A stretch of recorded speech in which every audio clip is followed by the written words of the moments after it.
of this? Ganja.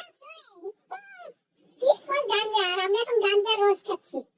So ভাবছি আর কখনো খেতে পারলাম না, বাট এই মুহূর্তে কিন্তু আমি গাঞ্জা খাচ্ছি। আর এখানে একটু দেখেন সেলসম্যান দেখেন, সেলসম্যান কত সুন্দর সেলসম্যান বানিয়ে দিচ্ছে, ঠিক আছে?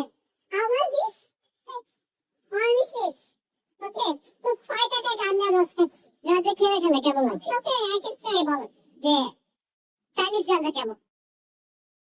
How really is unbelievable taste and fresh, এবং মনে করছে এটার মধ্যে কিছুই মিক্স করা হয় না, অনেক সুইট। আসলে ভালো মেয়ে মানুষ বানিয়ে দিচ্ছে দেখে সুইট বেশি লাগছে কিনা এটা জানি না, গাঞ্জা খাচ্ছি কিন্তু তার হবো কিনা এটাও জানি না। ওকে, থ্যাংক ইউ সবাইকে।